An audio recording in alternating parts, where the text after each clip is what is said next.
Hello everyone and welcome back to Let's Play Kirby's Dream Land. This is episode 2, which is also the finale.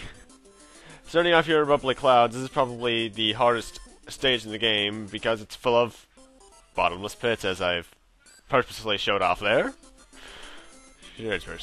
Sure, I did that completely intentionally, absolutely. Now, one thing I forgot to mention is that those cannons that follow where you go, they are invincible. There's no way you can kill them. I don't think there's ever been a way you can kill them. But the Scarfies here, there is, but it requires you having to blow them up like that. If you try sucking on them, they'll become pretty much demons and try to destroy you. That's one thing that is not really shown in this game, but is definitely there and later in games in the series, is that this series, while it's very cute and kitty in its looks, can have some real dark stuff go on in it, especially with the marks from Super Star, Zero, and 02 from Dreamland 3 and 64 respectively, and some other stuff. Considering all this considering Zero is probably one of the very first Nintendo characters I've ever seen actually bleed red blood. I don't even think there was red blood in Zelda, except for maybe Ocarina of Time.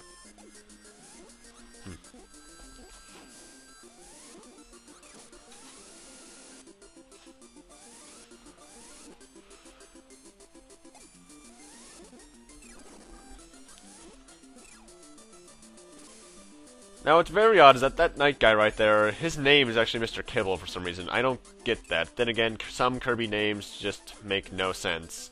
I'm alright with Kirby, Meta Knight, Waddle Dee, which is that guy right there, who is an awesome character to use in Return to Dreamland, by the way. And, DDD, I can understand, and King DDD, the final boss of this game, and, not so final boss of later games, I can understand them having sensible names like those, but considering some of the names that some of these characters have, it's very odd. You know, I don't think there's any sword users in this game, which kind of makes me sad, considering I miss the sword users.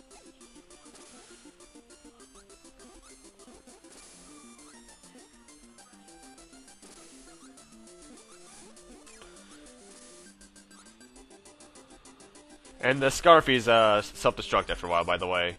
And this is Kracko Jr., the only version of him that's actually harder than normal Kracko.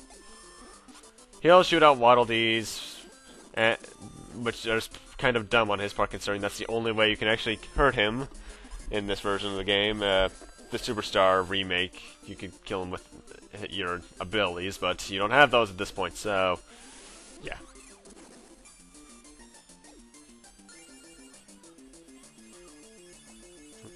And now we're in space. Wow, I think that's actually the first Portal reference I've made in the majority of my Let's Plays, aside from maybe me doing a Portal 2 at some point. Now, at this point, I was actually getting a bit paranoid because I only had 2 lives left, and even then, I was very close to 1, having 1 life left. You know, I forget if 0 counts as a life. Some games do that, some don't. It's very odd with that.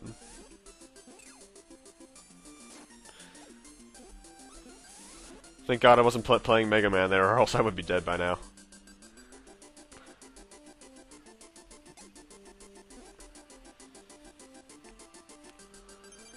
And that's actually the Maxim Tomato, another item that's in the Smash Bros. Series, and is throughout the majority of this series.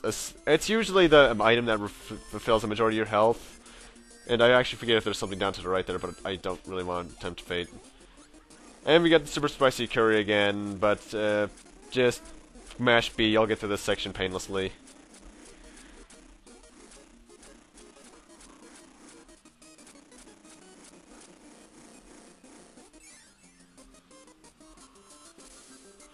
And now we have this vertical section, which actually has a secret in it. In this entire section, go up into this moon, press up to go into the moon, which sends you into a different part of space. And as you're falling, you'll come across Maxim Tomatoes and a couple of 1-ups, but I didn't feel like missing any, so I kind of wanted to fly, which kind of effed me out of 1 or 2 lives. Because those are gone for good now. And this is the original Kracko. The only difference between him is that he has spikes and a cloud. This is probably, then again, That is one thing I will say about the Kirby series, that it recycles its bosses a lot, although it usually gives you different ways of killing them, or somewhat different patterns, so I guess I can make up that makes up for that factor. Then again, the Kirby series is also very guilty of reusing a lot of its music, but that's not a bad thing in any means of the imagination. Because Kirby has an amazing soundtrack.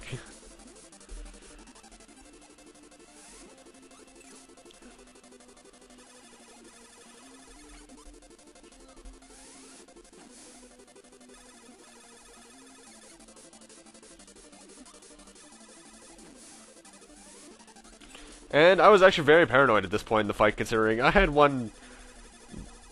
What would you call that? I know it's a sixth of my energy, but 1 point, 1 bar? I don't really know what to call that. Anyway, that's the end of... I forget what this level's called.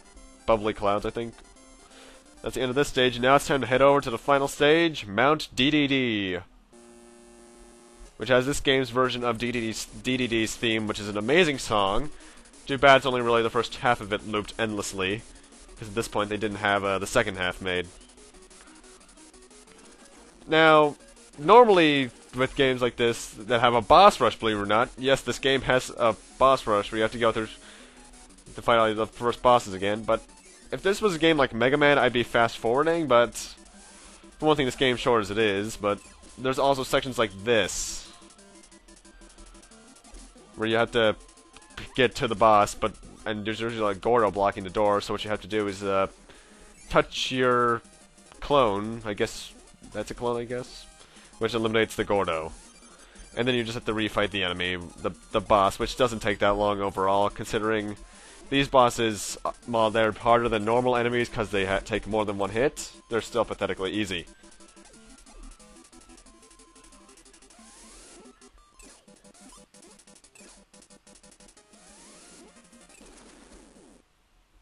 In fact, I think the boss fights go a bit faster in this part of it.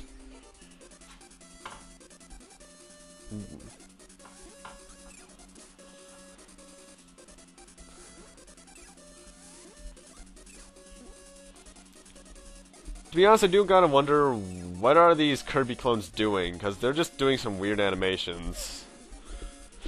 I mean, the first one was just walking, that one was dancing, it seemed like.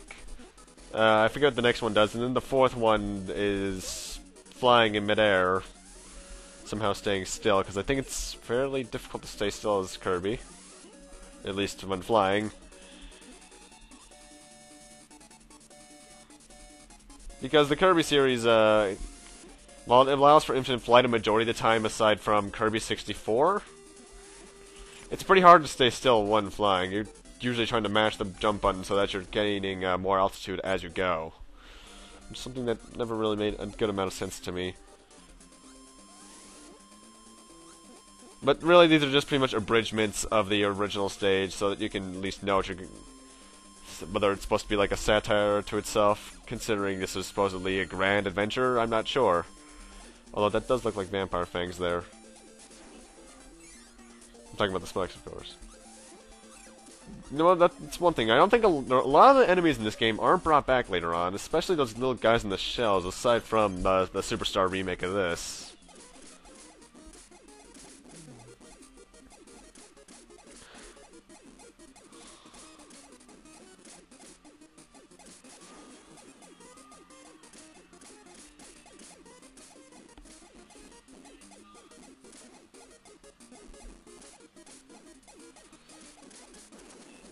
And that's the end.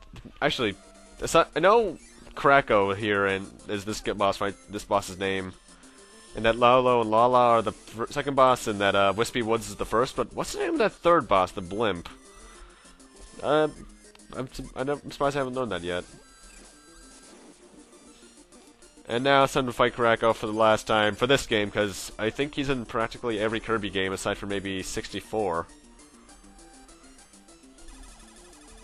And he's pretty much just a really big Waddle Dee at this point. Waddle Doo being the guys that look like Waddle Dee. In fact, there's one right there that shoots the laser.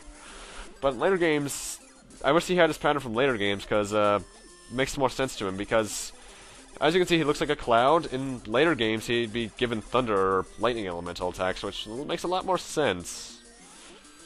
Or, why am I saying lightning elemental? They just are pure lightning. Then again, I think they gave those to him in Kirby's Adventure for the NES, which I might do at some points.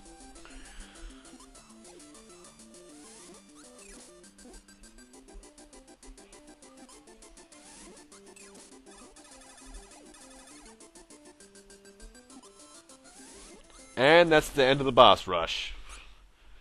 Time to go fight the final boss. To find him, go straight into the painting of him. And this is DDD. Now, for those who played Smash Brothers, you're probably going to notice that his pattern is... A lot of his moves are actually from Brawl are actually in this, whether it be the jump attack or the hammer swing. Or the fact that he can suck you in and, well, shoot you out.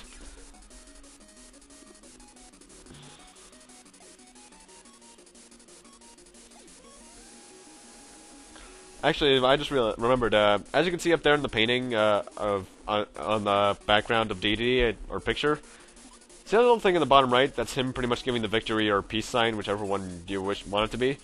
That's also on the back of his jacket, and in the Kirby Right Back At Ya show, which I watched a lot of the early seasons of when I was a kid, I always thought that was supposed to be a bunny rabbit.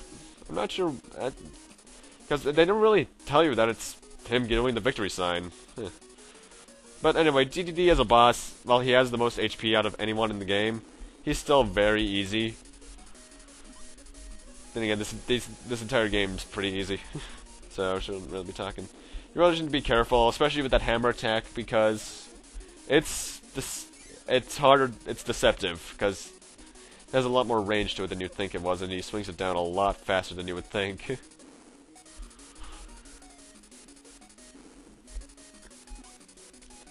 Actually, thinking about it, the entire reason I maybe died in this game quite a bit throughout this entire playthrough was probably just because I hadn't played the game in like 9 years at this point, I'd say. I'd played Superstar, but I hadn't played this version of the game in quite a few years.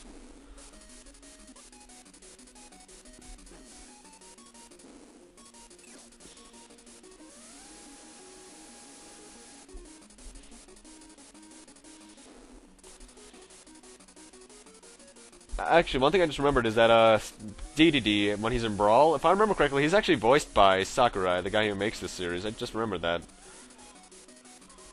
Wonder why that is. But, anyway, as for boss himself, DDD, like I mentioned before, while he is still the hardest boss in the game, and that was actually the first time I've ever seen him do that attack, he's still very easy. Just be careful that you don't get hit too much in the early boss fights, and you should be good. And that's the end of Kirby's Dream Land for the Game Boy. It's really easy and really short. And what was the entire plot of this game? Kirby was just trying, as we'll see here, as it turns out, DDD, as soon as it happens, come on. First off, Kirby can apparently turn into a blimp. DDD had just stolen all the food. And this is actually probably one of the only, if not the only game where DDD is actually the villain. As we'll see later on in the series, it's usually just a huge misunderstanding, and he's actually doing the right stuff. Trying to save the world and such. But anyway, that is the end of Kirby's Dream Land, as I mentioned before. I hope you guys have enjoyed this very, very short game. I know I definitely enjoyed playing it. It brought back quite a few memories playing this, especially because I think this was one of the very first games I ever beat, considering its easy difficulty. But anyway, as a game itself, it's alright. It's kind of bland compared to later Kirby games, considering it doesn't have the depth that the copy system gives it. Besides that, I'd say it's definitely a game that you should at least take a look at if you're interested. If you're more interested into it, considering with Superstar and Superstar Ultra for the DS out, it's in that as something else. I think it's like, I forget what it's called in that, but it's still in it, and with the copy ability, it's a lot more fun to play. Take a look in this one if you're interested, but if you want a more fun experience, play the other Kirby games for sure. And this is the code that you do to get on the that you input on the title screen to play the extra game, which is pretty much the hard mode.